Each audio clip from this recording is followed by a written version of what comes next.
चलिए बढ़ते आगे। कोरोना महामारी के बीच प्रदेश के धरती पुत्र सूदखोरों के शरण में जाने को मजबूर है। प्रदेश का सहकारिता विभाग किसानों को रबी के लिए ब्याज मुक्त फसली ऋण देने में विफल रहा। व्यवस्थापकों के कार्य बहिष्कार और केंद्रीय सहकारी बैंकों की आर्थिक सेहत खराब होने से इस बार किसानों पर आफत टूट पड़ी है। पेश है फर्स्ट इंडिया न्यूज की ये खास रिपोर्ट। प्रदेश के 50 लाख से ज्यादा किसान सहकारिता विभाग के ब्याज मुक्त फसली ऋण की मदद से ही सालों से खेती करते आए हैं। सहकारिता विभाग केंद्रीय सहकारी बैंकों के मार्फत किसानों को 1 साल के लिए ब्याज मुक्त फसली ऋण उपलब्ध कराता रहा है, जिसकी अधिकतम सीलिंग 1 लाख रुपए प्रति किसान है। किसान इस ब्याज मुक्त ऋण से खाद, बीज, पेस्टिसाइड खरीदता है। अच्छी पैदावार होने पर इस ऋण को 1 साल में चुका देता है और उसे ब्याज नहीं देना पड़ता। लेकिन प्रशासनिक अधिकारी अभी तक किसानों को ब्याज मुक्त फसली ऋण पर्याप्त मात्रा में उपलब्ध कराने में असफल रहे हैं। पैक्स और लैंप्स व्यवस्थापक के कार्य बहिष्कार ने पूरी व्यवस्था को झकझोर दिया है। खरीफ सीजन के लिए किसानों को 10,000 करोड़ के ब्याज मुक्त फसली ऋण उपलब्ध कराने थे, लेकिन सहकारिता विभाग महज 7,734 करोड़ ही किसानों को उपलब्ध करा सका, जो कि लक्ष्य का महज 77.35% है।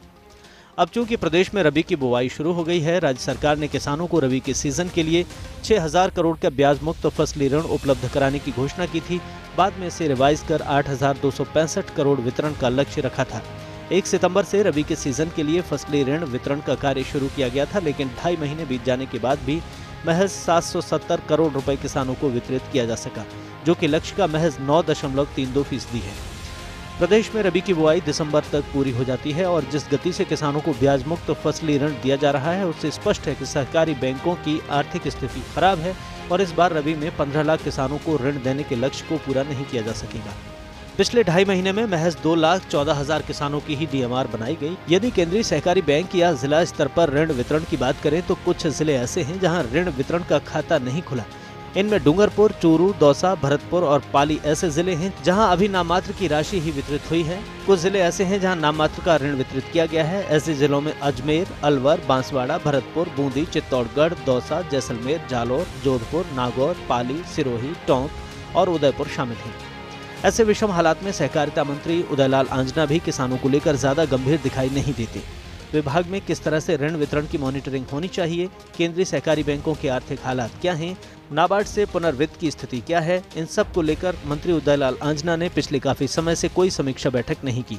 कुल मिलाकर कहा जा सकता है कि खरीफ और रबी को मिलाकर प्रदेश के करीब 50 लाख किसानों को 16,000 करोड़ रुपए ब्याज मुक्त फसली ऋण के तौर पर वितरित किए जाने थे, लेकिन केंद्रीय सहकारी बैंकों की खराब आर्थिक स्थिति के चलते सहकारिता विभाग सरकार के दिए लक्ष्यों को पूरा करने में नाकाम रहा है।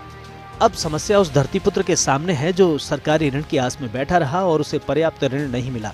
ऐसे में उसे एक बार फिर सूदखोर महाजन की शरण में जाना पड़ेगा, जो न केवल किसान की गाढ़ी कमाई को हड़पने के लिए बदनाम रहे हैं, बल्कि किसानों को पीढ़ी दर पीढ़ी अपना कर्जदार बनाते रहे हैं।